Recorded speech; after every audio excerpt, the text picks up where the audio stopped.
Baik, Assalamualaikum warahmatullahi wabarakatuh. Perkenalkan, nama saya Fitri Amiziga dengan NIM 2011020041. Saya berasal dari jurusan Sejarah Peradaban Islam dari kelas B. Baiklah, pada kesempatan kali ini saya akan menjelaskan sebuah artikel yang saya ambil dari beberapa judul buku, yaitu Pembaruan Islam di Minangkabau. Baiklah, yang pertama gerakan permunian. Agama Islam masuk ke Minangkabau sejak awal ke-16 berkat dakwah seorang pejabat, seorang mubaligh dari Aceh. Mereka melakukan itu secara aktif di Minangkabau. Pusat pendidikan dan perkembangan Islam di Minangkabau itu dibangun dan dibina oleh seorang tuanku ulakan, yaitu Burhanuddin namanya. Pemuka aliran Syiah, ya, tuanku itu pemuka aliran Syiah. Islam Syiah merupakan aliran yang timbul dan berkembang di Persia Utara, dan banyak mengandung unsur-unsur mistik. Dalam masa kurang lebih 2,5 abad, ya, agama Islam berkembang di Minangkabau. Terjadilah ikatan adat dan agama. Maksudnya pelaksanaan hukum adat dan hukum agama itu sejalan. Maka timbullah ungkapan-ungkapan dalam bahasa Minangkabau seperti adat basandi syarak, syarak basandi kitabullah. Maksudnya antara hukum adat dan hukum agama tidak ada pertentangan sama sekali. Keadaan ini telah berlangsung sejak 250 tahun yang hendak akan adanya perubahan sampai ke akar-akarnya oleh aliran yang bertujuan memurnikan ajaran Islam dari segala pengaruh yang dianggap bid'ah, termasuk hukum adat. Gelombang pembaharuan ini dipelopori oleh tiga tokoh.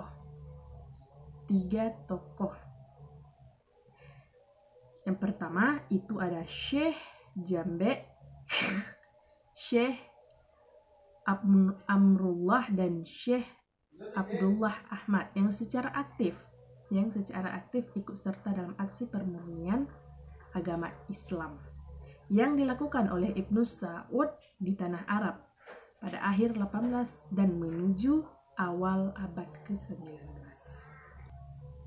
Jadi tiga tokoh tersebut disambut, ya, dan dimeriahkan oleh kalangan-kalangan ulama-ulama muda di Minangkabau. Tiap-tiap gerakan baru dalam masyarakat ditandai oleh aktivitas yang sangat luar biasa. Gelombang pembaharuan agama di Minangkabau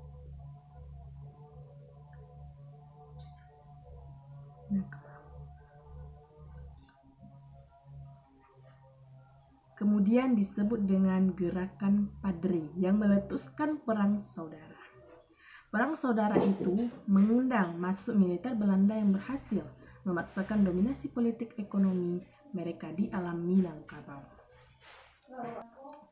Keretakan masyarakat Minangkabau tak kuning padam itu mulailah tampil ke depan peranan kaum intelek di Sumbar yang merupakan awal pola sejarah Minangkabau menjelang akhir abad ke-19 dan permulaan abad ke-20. Pada periode ini disebut sebagai gelombang kedua pembaharuan agama Islam tentang perombakan sistem dan permunian pelaksanaan hukum Islam atau fikih oleh seorang pemuda Minangkabau, yaitu Syekh Ahmad Khatif.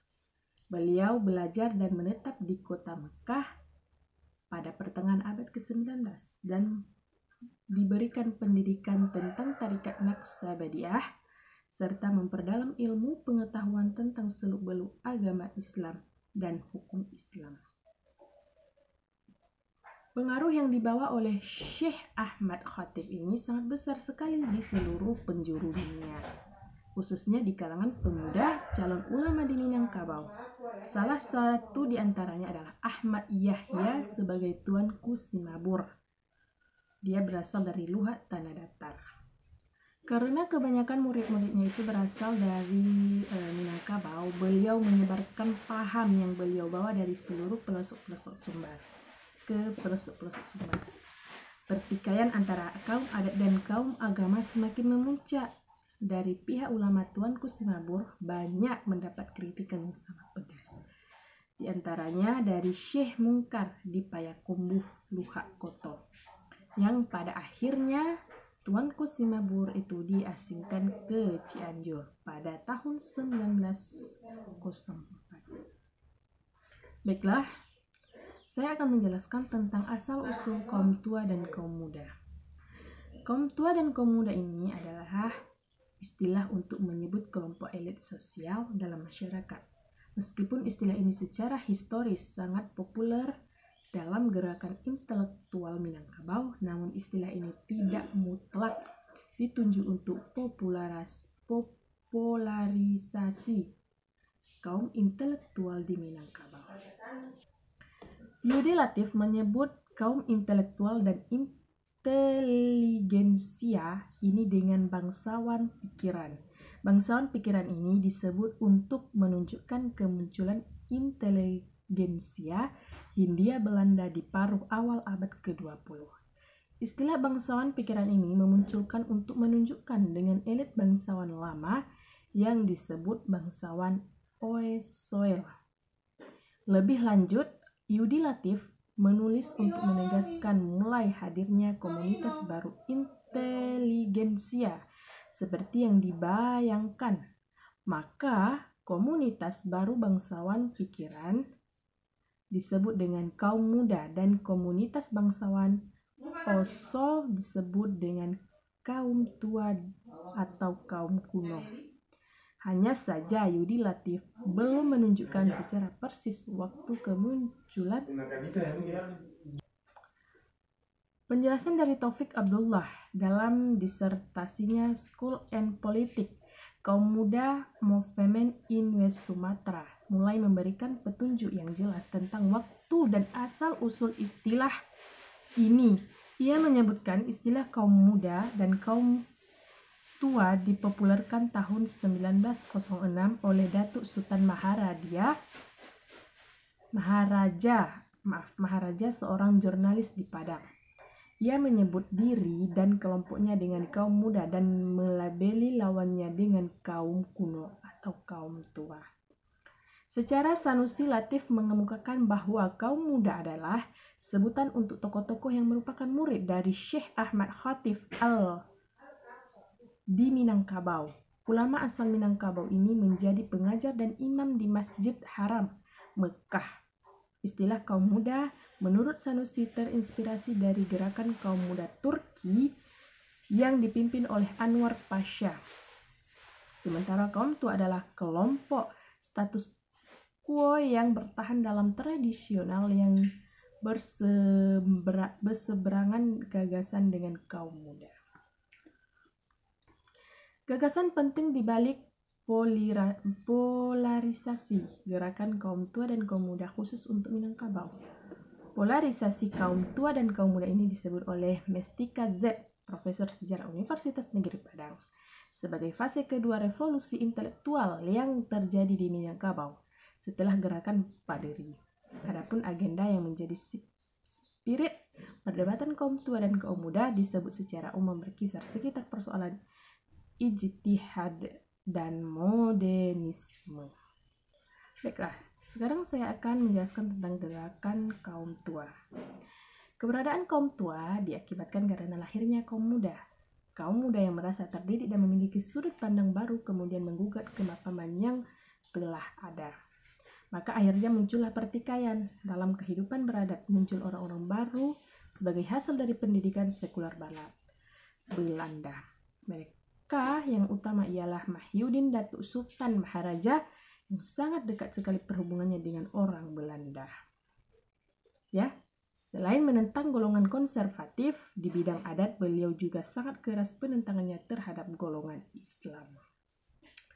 Golongan konservatif atau kaum tua bagi ulama mereka ialah syekh pemimpin tarekat, sebab di masa lalu alam Minangkabau hampir sepenuhnya menganut berbagai paham tarekat, seperti tarekat Naqsabandiyah yang terdapat di Kota Pauh, Padang, tarekat Syatariyah yang terdapat di Pariaman, dan ada tarekat-tarekat lainnya.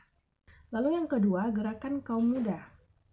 Gerakan pembaharuan Islam yang muncul pada awal abad ke-20 di Minangkabau adalah suatu gerakan perubahan yang terutama didorong oleh corak keberagaman masyarakat di Minangkabau. Atas dasar ini, gerakan pembaharuan itu merupakan reaksi terhadap berbagai problem perkembangan Islam sebagaimana dipahami dan diamalkan di Minangkabau. Untuk memahami hal itu, dengan ringkas perlu disinggung corakan Islam yang berkembang di Minangkabau. Sejarah mencatat unsur dominan yang sangat mewarnai perkembangan awal Islam di Nusantara ialah kuatnya pengaruh Sufisme, terutama Sufisme tarekat.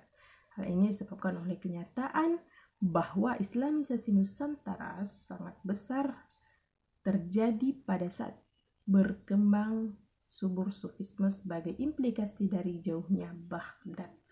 Daerah Minangkabau pada gilirannya tidak bisa terhindar dari pengaruh Sufisme tarekat tersebut, sehingga di daerah ini paling tidak sejak awal sejarah Minangkabau Sufisme tarekat tersebut mendominasi perkembangan Islam di Minangkabau.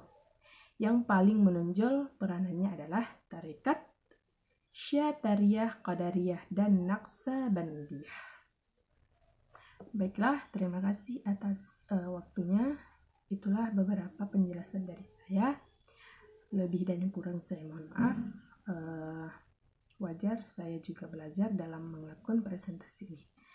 Sekian dan terima kasih. Assalamualaikum warahmatullahi wabarakatuh.